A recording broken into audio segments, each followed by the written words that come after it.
enormous social problems and huge ecological problems. And that's what he set out. So you need then obviously other accounting systems beyond the GDP or beyond GNP. And that's against what the Club of Rome began to do. It said, look, our big problem at the moment is with whatever it is, at that time it was about 4.9 billion people. We have now breached the sustainable capacity of our planet by our economic systems, and in two layers we're breaching it on two levels. At the source level, there's no longer source enough. So you'll be looking at fish stocks. 19 out of 22 fish stocks are gone. You're looking at the impact on the living world with the great extinction that's taking place there now. You're looking at the Carboniferous period that you're actually, particularly at the level of oil, you're heading into peak oil. And you could take it one across the other in terms of food production, for example. We got a little piggyback in food production from inorganic nitrogen just after World War II, which is totally dependent on petrochemicals. And as I often say, I have a PowerPoint there on one of those CDs, making the point that actually the main people who will suffer when peak oil happens and runs out is not transport. It actually is agriculture, because agriculture is so. And the tragedy is, of course, you're going to have to eat after petrochemicals are gone. So how are you going to do that? So basically, the limits to growth thing has continued, and they've done every 10 years. They have done a study, and all we're finding is, to use crude ecological or economic metaphors, that we are more and more and more eating into the ecological capital of the planet rather than living off the interest, which we should be. And in doing that, we're actually destroying the fertility of the planet for future generations. Now, economists find that very hard to get their heads around. Now, in more recent times, for example, just a couple of weeks ago, I get a popular science magazine called The New Scientist. I don't know whether you have, whether that's public. Well, it's a British magazine out of London. But they had a whole section just on ecological economics. And the fundamentals is, you can't have constant economic growth on a finite planet. Simple as that. But how do you move now from this kind of economy into a sustainable economy?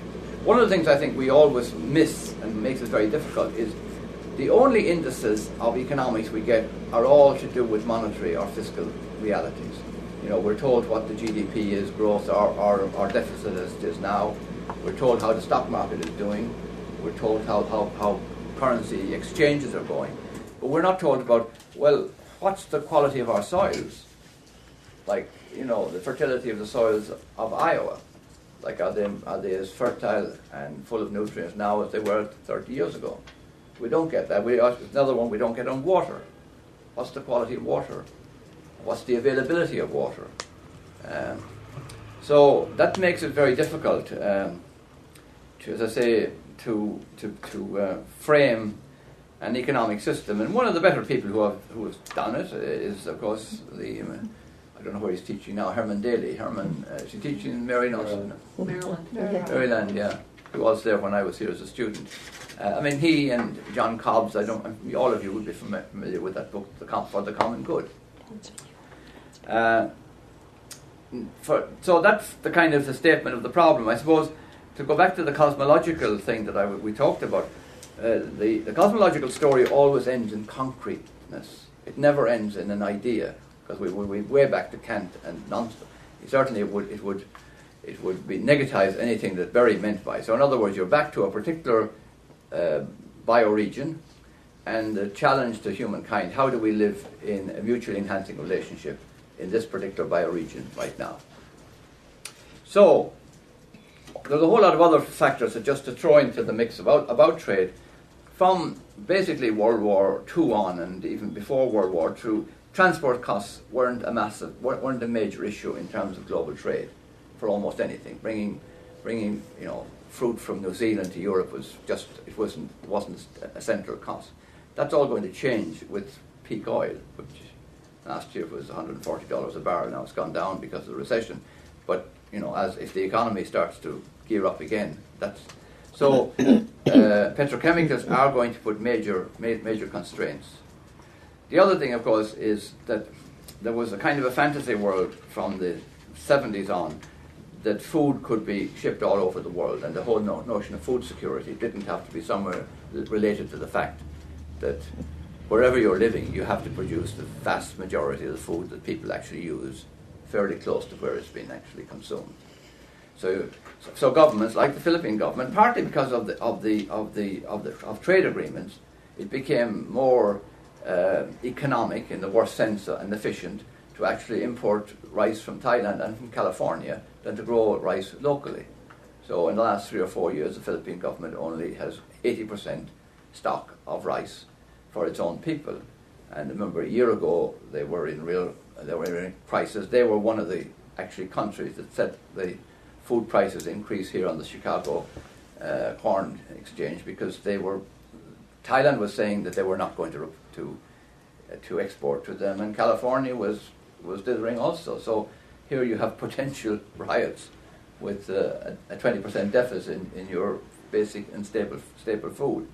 So those are other factors about the whole area of sustainable agriculture is going to be, I think, presenting the vast majority of or growing the bulk of what you eat.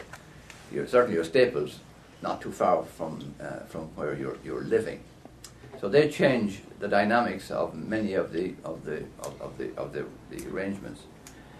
I suppose when I was writing The Greening or The Passion for the Earth, at that stage I was involved with the three triplets of the Bretton Woods, the IMF, the World Bank, and then what became the Uruguay round of GATT, which morphed into the WTO.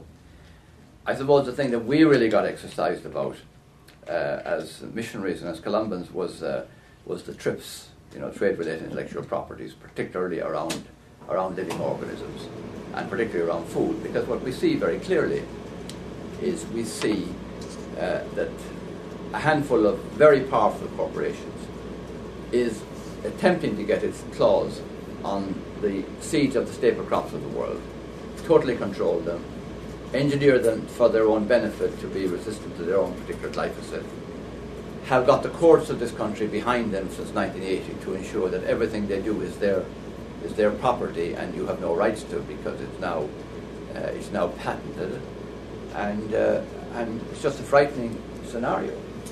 I mean, it is against everything that agriculture has done for 11,000 years, which is share seeds, build up biodiversity, build up richness in the genome within species.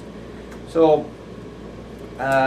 we have been very, very strong in the Columbans trying to run campaigns on this patenting. It's not easy to do because people don't really understand it. I often used to say the only way you get people to understand it is to go into a pub and say, give me a pint of Guinness, and then start telling them how many patents would be on every aspect of the pint of Guinness.